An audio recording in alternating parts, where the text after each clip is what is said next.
Welcome to the Executive Health Vault. So, if you are watching this video, you're either connected to me on LinkedIn, Medium, Reddit, or YouTube. Maybe even TikTok, I'm not sure. But yeah, this is a warm welcome because my SKOOL community, which is called the Executive Health Vault, is opening in 2 days. It's Saturday night, well, Saturday evening at the time of recording. I'm in, I think, Central European time zone +1. I'm in Turkey at the moment, and I am so excited that this is finally happening. I already have one person that I've invited, someone that I met in another SKOOL community. And yeah, I'm just really thrilled to be finally launching my own to get everyone under the same roof. And the purpose of the community at the moment is really to provide women specifically who are looking for the kind of community that they may not have at their fingertips where they are, right? So this could be women who are location independent like me, or women who are remote workers, women who have a 9-to-5 job but have a side hustle that they're developing, and well, with an aim, right? So a side hustle that they're developing with the aim of replacing their corporate 9-to-5 or their whatever 9-to-5, right? It doesn't have to be corporate, or it could be 2 part-time jobs, who knows. And yeah, because I just think about maybe 10 or 11 years ago when I was still an employee working in, I think, probably central London, because that's where I got most of my work experience as a building design engineer. And I just remember back then thinking, okay, I'm an only child. I have 2 elderly parents. Their health was better than it is now, but I could see the shape of things to come. And I also have an older brother who was 7 years older than me, who passed away when he was 37. So, and he'd been ill from the age of 25. So he was ill for a really long time. It was slow, gradual decline from complications of type 1 diabetes. He had kidney failure, and then he had to have a transplant, and yeah, a whole host of issues. I mean, if you're on that path, or someone who's been on that path, then and yeah, and basically the year that my brother passed away, he passed away in January, and in the August of the same year, my dad had a heart attack. And I know because I'm the one who took him to the hospital when he said he wasn't feeling well. And I was right there in the consultation room when the doctor said, oh, we've sent your ECG results to, there was a Centre of Excellence for Cardiology nearby. I think it's Airfield Hospital. Anyway, long story short, the doctor was like, looks like you're having a heart attack. I can't even remember exactly if that's how she said it, but yeah, anyway, I do remember thinking, oh my God, imagine losing my older brother and my father in the same year. So yeah, health, let's just say that health has been at the top of my agenda for a really long time, because I also remember being 12 or 13, probably 12, I think, and giving my diabetic grandmother her insulin shots. Yeah, especially when there was no one else around to do it. So yeah, so I mean, because insulin and type 1 and type 2 diabetes have been in my family for some time, well, since my childhood, pretty much as long as I can remember, my brother was administering his own type 1 insulin shots, right? Because he was insulin dependent. So yeah, always syringes and things around. And then my dad was diagnosed with type 2 diabetes But the thing is, he was diagnosed a long time before I was aware of it, and quite possibly a long time before my mother was aware of it. Yeah, but the wheels really fell off. I can't remember exactly when because I wasn't home by then. I was at university in the UK. But anyway, right, so the point of all this is that I used to be an engineering consultant. I used to work on building design in the UK. And in 2016, I got a diagnosis of uterine fibroids. In 2019, I finally got surgery to remove the uterine fibroids, and I internally vowed to myself to do everything in my power to make sure that I didn't have recurrence of uterine fibroids, i.e. need a second operation. And so in 2022, I started training in nutritional therapy, and I haven't looked back. But even before 2022, I'd say from about 2003 onwards, I got really interested in health and nutrition. And I think it started with fitness initially because while I was studying biomedical engineering, I did my back in, basically my lower back, just totally crunched it. And I was in abject pain, but I was at University of Surrey at the time. And the campus doctor sent me to the chiropractic clinic. I'm so grateful for that. So that was my first brush with alternative medicine, I guess is what it's called. And yeah, so I had to do all these rehab exercises. I wasn't allowed to run anymore, which is really sad because I just discovered running. I'd also just discovered nutritional ketosis, but I didn't know that's what it was called. So I was full of energy and I was losing all this inflammation weight. And I had all this energy to burn, so that's why I'd been running, but I didn't know what I was doing, so I did my back in.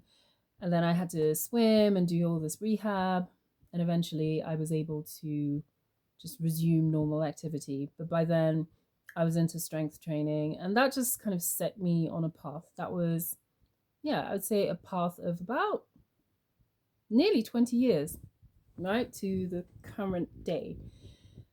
Now, the diagnosis of uterine fibroids was a shock because I just went to the gynecologist. I went to see my mum's gynecologist in Switzerland. Specifically, just for a checkup, thinking that I was going to get the all clear, and then I got hit with the, do you want to have children? If you want to have children, get the GP in the UK to prescribe this drug. And I was like, that's not how the NHS works. But anyway, it's my fault. It's all my fault because my mother had told me repeatedly to take out private medical insurance, but I didn't do it. And so when I got the diagnosis, I went through the whole NHS path. But I mean, it all worked out in the end because I had an amazing surgeon at Luton and Dunstable Hospital, but she also has a private clinic and she's a fertility specialist. So she saved my womb. Shout out Dr. Akbar. Actually, no, it's Miss Akbar because she is a surgeon. And yeah, thank God for her. She saved my womb. She was like, okay, now you can try. But I was single and I got the all clear during lockdown. I wasn't trying to date anyone. And that's pretty much, I would say, in 2020, like, I think most people, I was just kind of like, in the UK, I was probably just like, waiting for it to all be over and then for everything to reopen and to get back to normal. You know what? I really hope the audio is recording on this because if it's not, I'm going to cry. I have this contraption thing going because I have this new phone, which has a great camera. This is just an aside, but then it doesn't have a regular jack. Wish me luck. Anyway, so we're 10 minutes in. Long story short. I didn't even know where was I? Oh yeah, right. We were on lockdown and she was like, okay, you have the all clear now, you can try. And I was like, okay, so by that point I had 18 uterine fibroids removed. 15 of them were plum sized and 3 of them were grapefruit sized. So I was going around with a fruit basket in my lower abdomen. I had quite strong core muscles, so it didn't, like, my abdomen never looked like, I never looked pregnant. I just felt congested and full and tired, so tired. Just wanted those things taken out. But yeah, so they were removed, and I do believe that they have not come back it's coming up to 6.5 years since they were removed. And as far as I know, they are not back.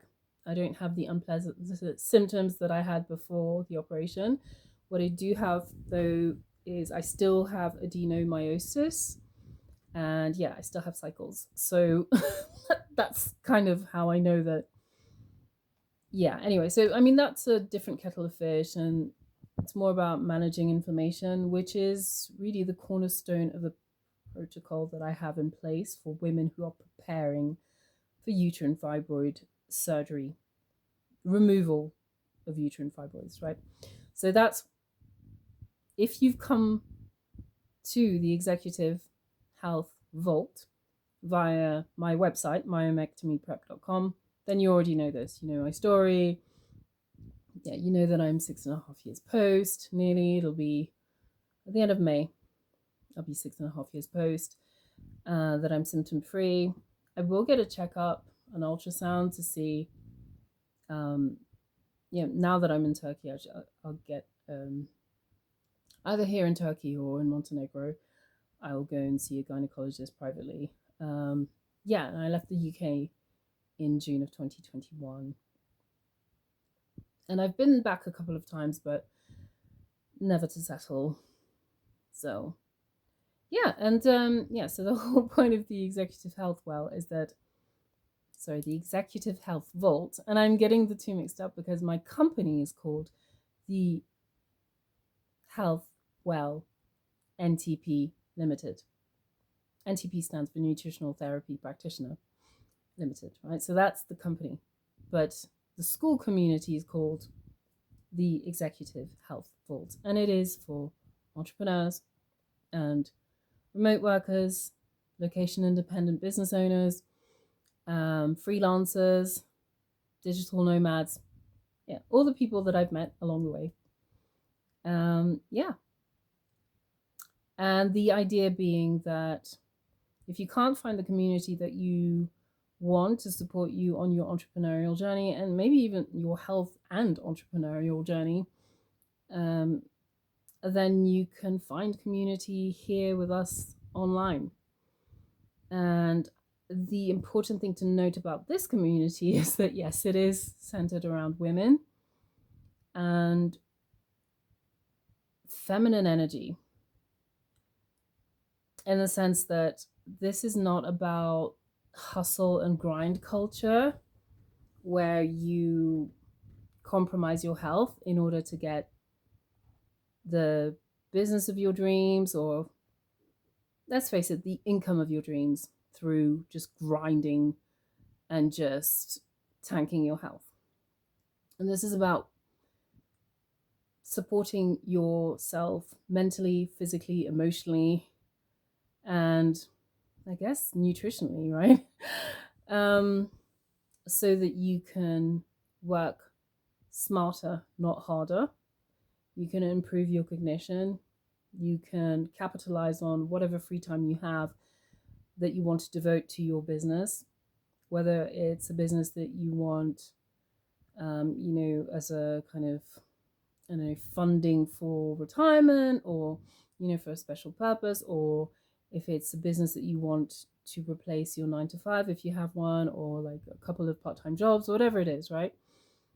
If you have financial goals that are linked to monetizing perhaps your expertise or your knowledge, or packaging your skills, packaging your talents, then you've come to the right place. So for my part, if you want to know, I guess, my CV, I used to be an engineering consultant, and I did that for 15 years.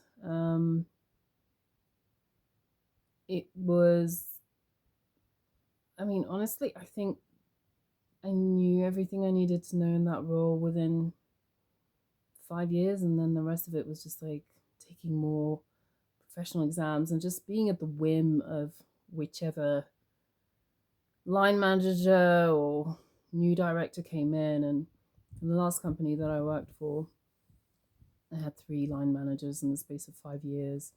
The company got taken over in parts. It was just, it was an experience. And the whole time I was thinking, I knew I was being underpaid, but because of the uterine fibroids, I was kind of trapped, because that journey was 3.5 years of me going back and forth to the hospital, seeing a consultant, and they tried all the conservative methods. Everything failed. And I mean, towards the end of it, I was really considering medical tourism, to be honest. And I probably would have, the irony is I probably would have ended up right here in Turkey anyway. But anyway, so yeah, I'm in Turkey, in the mountains, near Antalya, in a A-frame wood cabin. You can see. I will take you on a bit of a tour. It's a bit of a mess because I'm working and I have the place all to myself. I even have a stray dog that is a guard dog, self-appointed guard dog. Poor things. I haven't fed them because I didn't know that they were going to be up here. So yeah, I'm having to bend down a little bit. Let's see. Can you see this? This is the view from my bed. How sick is this? Okay, look. I'm going to be completely honest.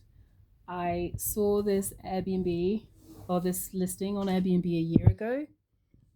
Just over a year ago. Oh yes, the mess continues. Let me put the light on. I'm going to try and avoid the mess.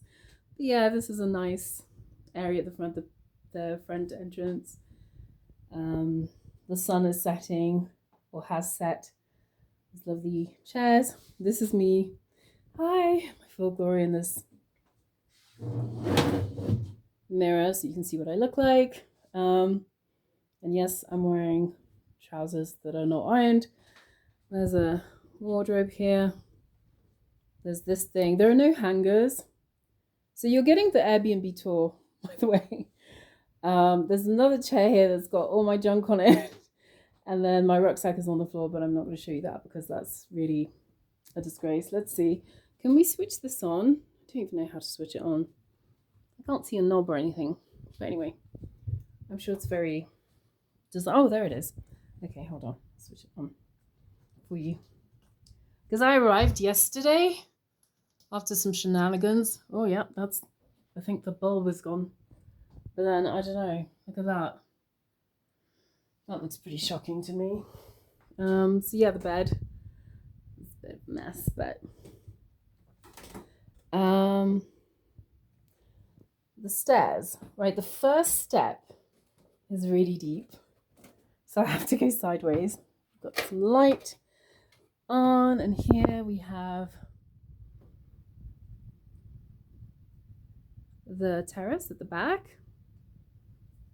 And there's my guard dog. Can you see him? Oh, I think he's taking the evening shift. I think he just lives up here. Have a living room, kitchen, and a dining area. It's meant to be big enough for 4 people. Let me just put the lights on since this is an impromptu tour. And got the double boiler tea kettle, the Turkish tea kettle going on there. And yeah, the dining area. This is a sofa bed, so that's why this place sleeps 4. And yeah, there's just the swing out there, and then this is my other office, if you like, where I wasn't taking a call, I was on a call. So I just pitched everything up here and my little webcam there. I have the remnants. Yeah, I don't just eat bread and mayonnaise with salt. I promise you there was a boiled egg in this in that combo.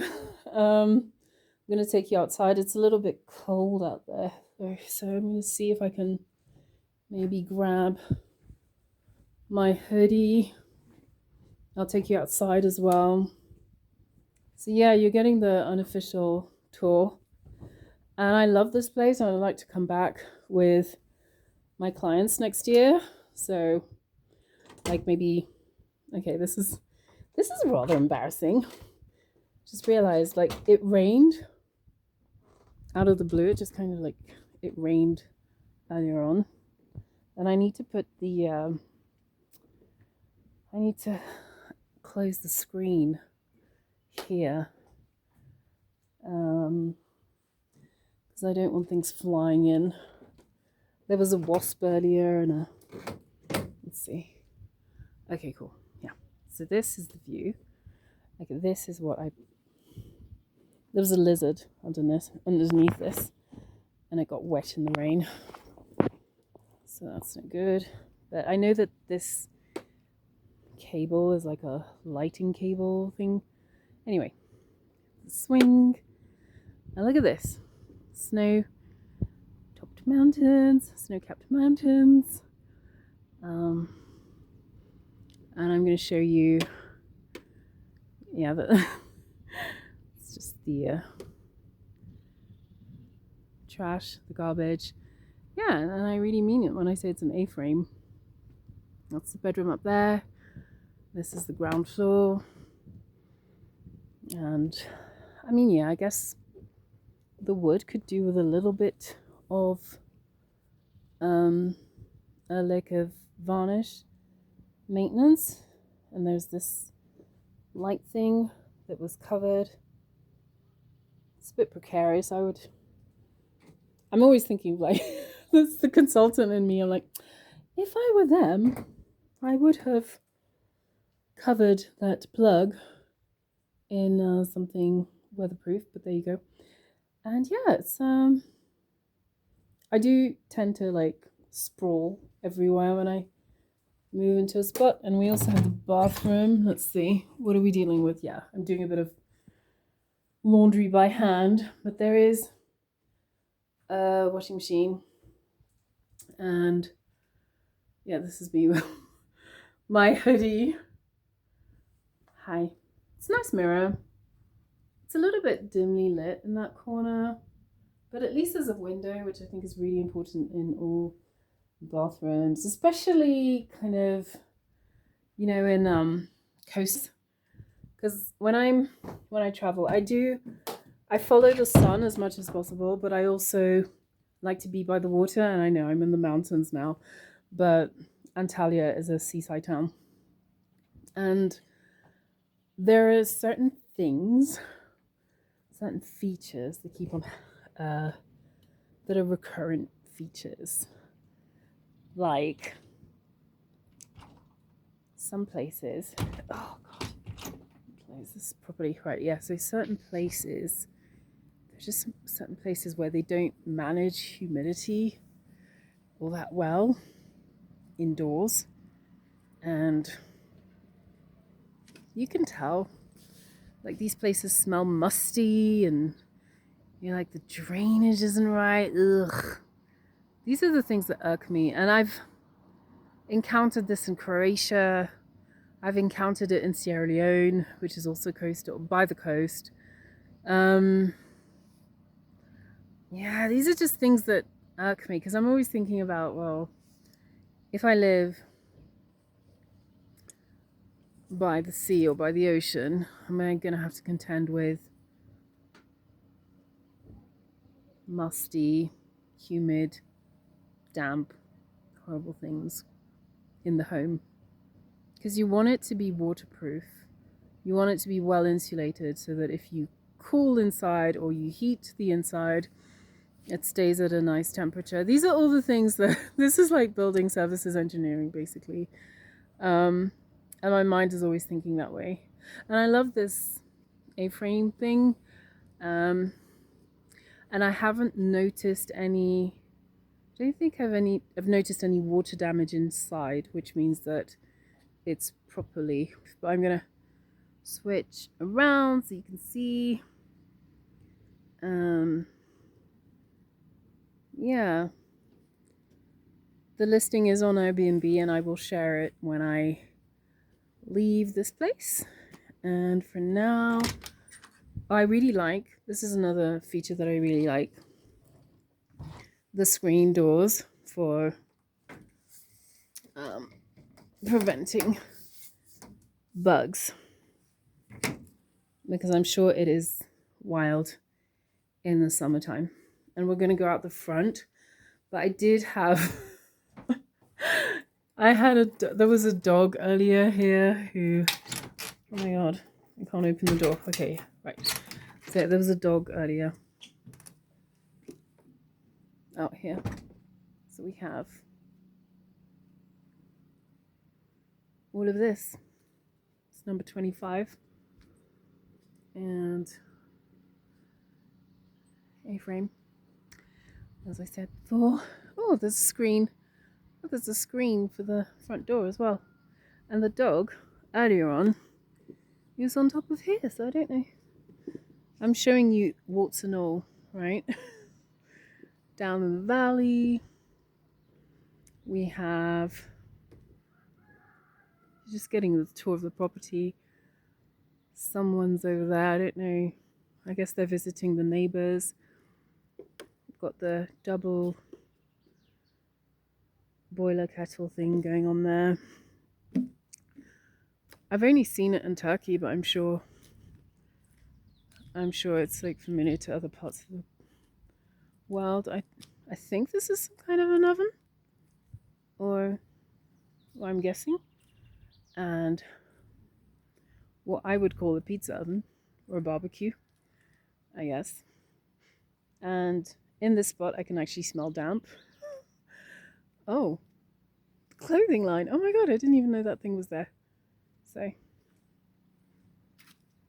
yeah, it's nice. I like this permeable paving. That's what my parents have outside their home. I was so happy when we were able to get that sorted out for them. It's a worthy investment, definitely.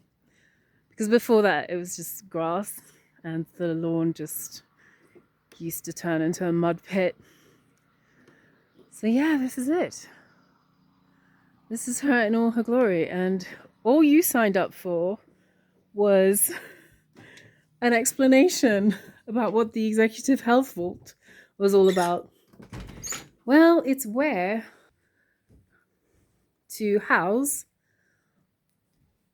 all the biohacking things, all the tips and tricks for long-term travel, especially to destinations that I've been to. So my focus is I can confidently help people relocate from, say, the US to France and then Switzerland, by extension, the French-speaking parts.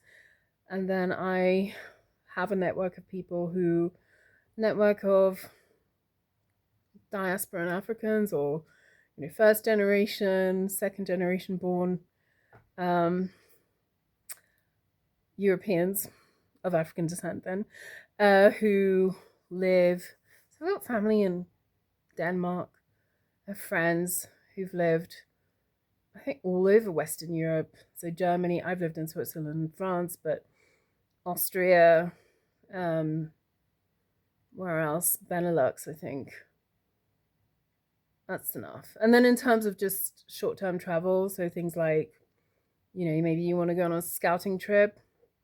I've covered I want to say the majority of the Balkans. I'm still kind of working my way through, but Croatia's the tick. Spent more than a month in Croatia, Albania, Turkey, obviously. Turkey, I think I've spent about 9 months over the last 4 years. I've spent a bit of time in Morocco, spent some time in Sierra Leone, traveled through, I spent a month in the UAE and Dubai as well.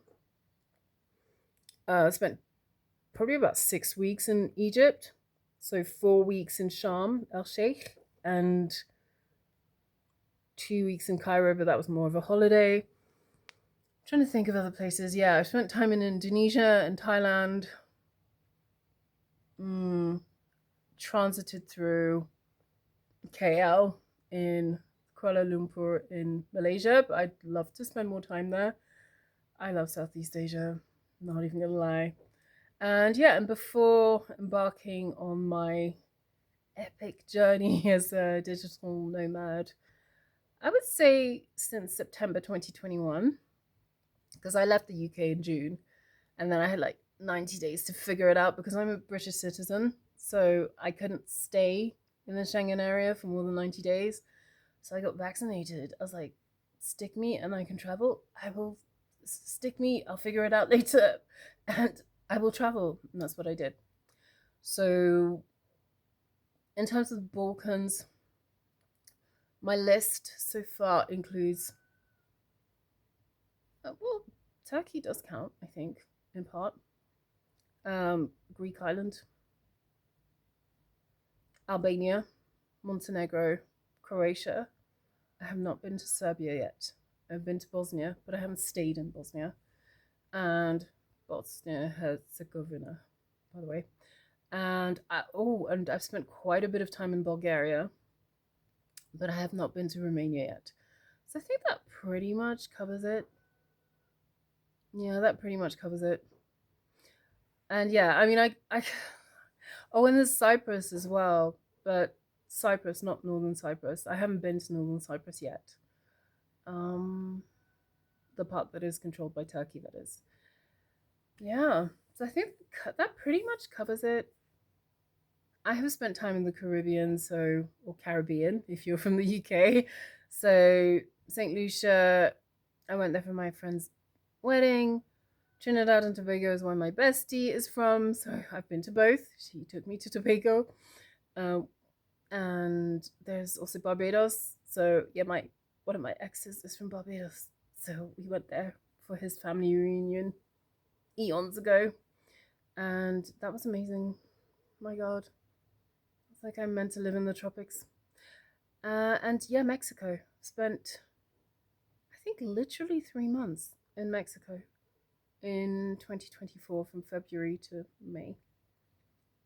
And then yeah, Western Europe, I'm just not even gonna go into that. Italy, Spain, just the usual suspects. Because I lived in France and Switzerland, those were the closest places to go to. And for Brexit, I guess I didn't really feel the need to really venture further afield. So that's kind of where we were. And I've been to Singapore for work, and I've transited through Singapore as well. I really liked Singapore. I just can imagine living there. That's the thing about Asia. I love it. I love the cuisine. I love the people, how warm they are. I'm not crazy about the time difference compared to where most of my friends are, I guess, and my family. And it's a bit of a bear to come back to Europe from there. Then you have to go through the Middle East, which is a bit of a hot situation right now. So yeah, I'm hoping that Ethiopia will open that amazing airport soon, so we can all bypass the Middle East. Sorry if you're in the Middle East, but yeah, so we can all bypass the Middle East and just get to Europe that way. Yeah, I said it. And then in terms of destinations on my bucket list, I'd like to end up probably, I think it's going to be East Africa. Because I'm always thinking about like, how many hours would it take if there were an emergency with my parents in France? How long would it take for me to travel back to Geneva Airport? Because that's my base, basically. How long would it take, and how much would it cost, right? Because coming back from hopping on a plane, budget flight from Tivat, Montenegro, or Podgorica, or Pristina in Kosovo, right?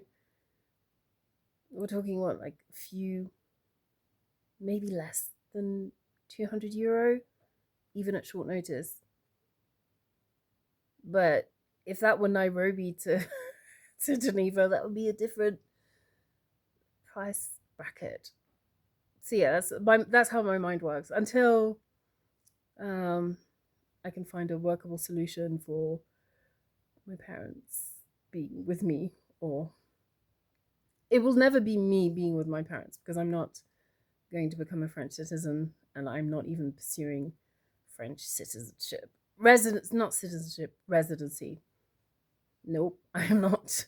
Um, yeah, I'm quite happy, like in that. Yeah, I'm like I'm okay with my British citizenship for a number of reasons. We could talk about tax optimization. I have a friend is who runs a company that does personal global tax optimization for location independent people, and I'm hoping that at some point he will contribute to the community. So yeah, well done for joining. And yeah, don't worry about, if you're happy where you are and you have no intention of leaving where you are, which is the situation, I think, for maybe 90% of the world population who isn't forced to relocate or chooses not to relocate, right, because they're happy where they are, then I just made that statistic up. I have no idea. I'm definitely part of the 10% who are like, live in the UK, die in the UK. No way. And COVID brought that into sharp relief for me. I was like, oh my God, I might die in the UK. And the thing is, I never planned to stay in the UK that long. But yeah, COVID was the push that I needed. COVID and a toxic work environment, and just like generally not really wanting to do that job anymore in London. I would love to do what I was doing before. I cannot love it. But I could see myself opening a consultancy, right? A building services engineering consultancy, or at least a sustainable design consultancy in West Africa, or anywhere where there is actually some where you can harvest solar power, for example. But to do it in central London was farcical. Anyway, I digress. So yeah, welcome. And yeah, you're gonna, if you are one of the first 100 founding members, i.e., you have a paid membership for a year, you are going to have the opportunity to co-create the executive health vault. So, welcome. And if you're a free member, you're still going to benefit. It's just that it's going to be more a DIY than done for you. Some of the exclusive content is going to be around real reviews, really brutally honest reviews of some of the places I've stayed at for a month or more. And I'm looking at you, Airbnb in Turkey, because I have beef with you. I've also stayed in coliving.com properties. They're not owned by coliving.com, but they are advertised on coliving.com. So I'll be able to give balanced reviews on them, right? The pros and cons, things that have stuck out. And when I get my old phone that died at Bangkok airport, it just gave me, this was so crazy. I come off a flight, get my local SIM, all ready to go. I pop outside, and I don't know if it's the humidity. I don't know what happened. I popped outside, and I got the green screen of death on my phone. And I was like, it was like my life flashed in front of my eyes. I was like, what is this? What just happened? But I always had my tablet, my trusty tablet that's 10 years old, as it's 10 years old this year, as a backup, thank God. So I was able to put the SIM in there. But, it's just one of those times when you're just like, okay, it's happened. And I think I was on my way. I had left Indonesia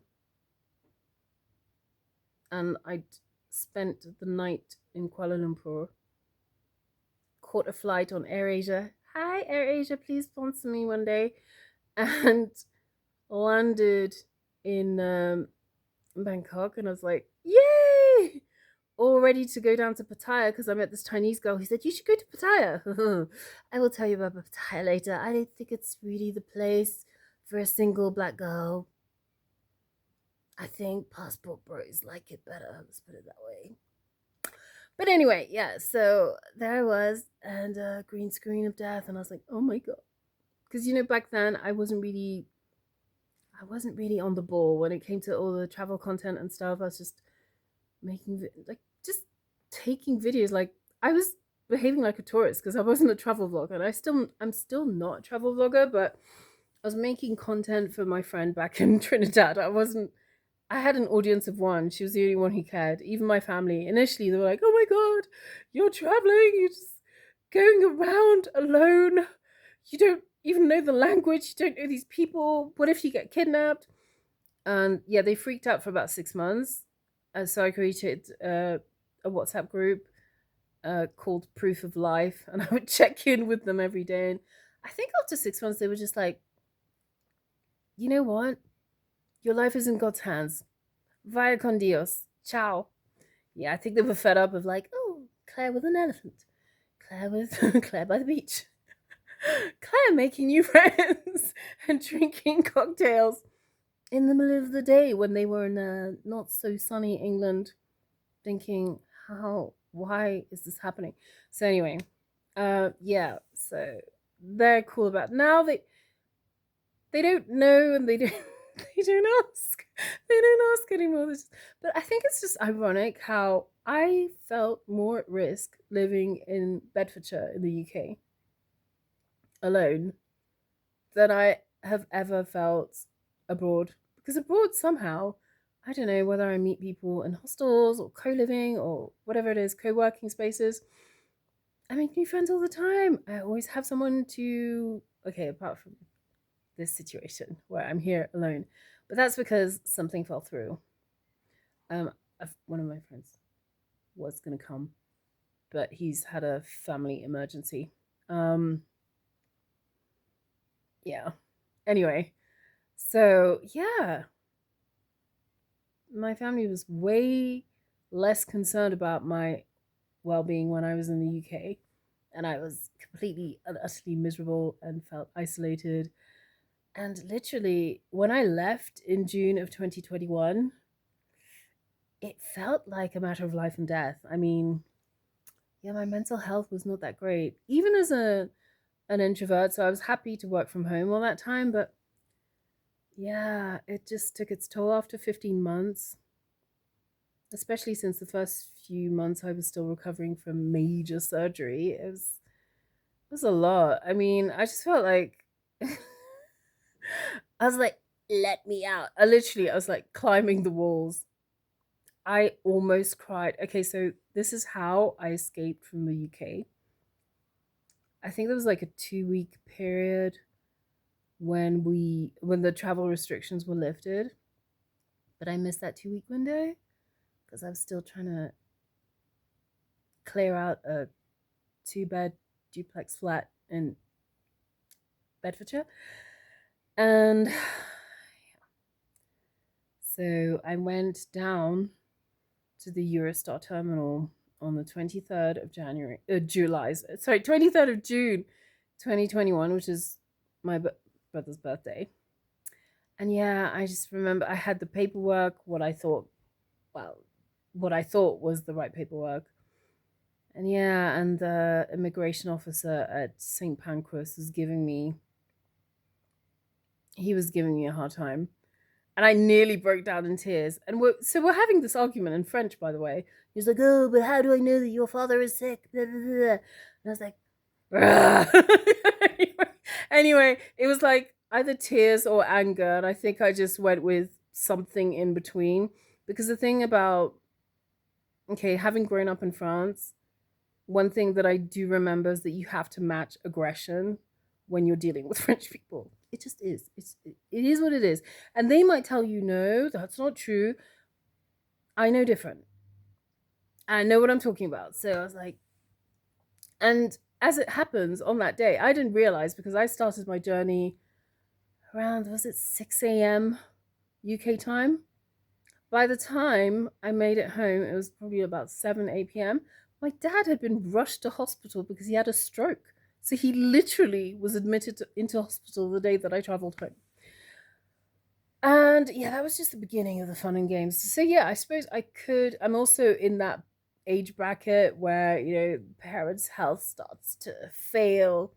And that has been a powerful motivation for nutritional therapy and for me to stay healthy and to get healthy and to recover from workplace PTSD. Sorry, I was going to say CPTSD, but that's something separate. Yeah, I have been in therapy during my nomadic journey. I have gained a lot. Okay, I gained the weight before the journey, but I lost it all during this journey and maintained the weight loss without punishing myself, without exercising like a nutter. There's a guy on YouTube. I can't repeat what he said, but he was into alternate day fasting. He was a truck driver, Scott, the truck driver. You can look him up. And he used the ketogenic diet and intermittent fasting and alternate day fasting to lose the weight while being sedentary in his truck. I tried to explain this to this black girl I know, and she's like, no, you have to exercise. She did a half marathon. She trained for a half marathon, didn't lose an ounce of body fat. And she'll still defend calories in, calories out till she's blue in the face. It hasn't shifted anyway. But at least, her heart and her lungs are healthy and her muscles, I guess.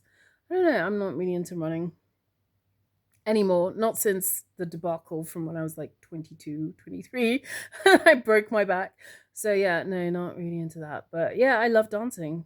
So South America is on my hit list. That's another place I want to go. Yeah. So Colombia, Brazil. Here's looking at you kids.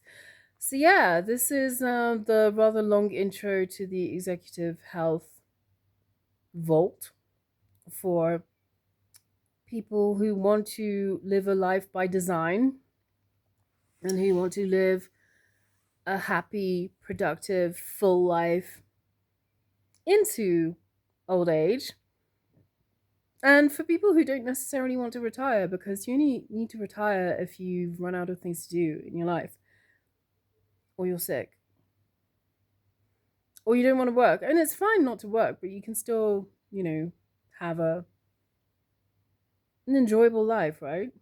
Or at least I think so. I don't plan to retire, but that's because I want to do a lot of things. I want to master Turkish, Arabic, and Mandarin because I want to be an ambassador one day. Mark my words. Mark my words. And yeah, there's a reason why I travel. It's not just like, oh, I'm traveling to experience different cultures.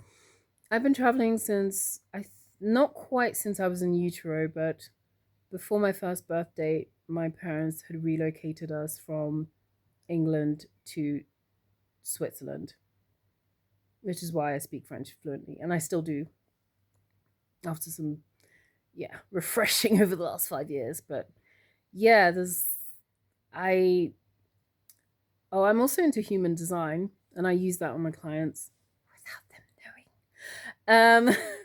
Because, as a human design 3-5 emotional generator, I'm not even supposed to stay in one place.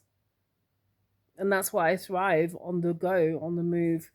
And I die a bit of a death if I stay in one place for too long and get bored. And I stayed in the UK for 28 years. That was too long.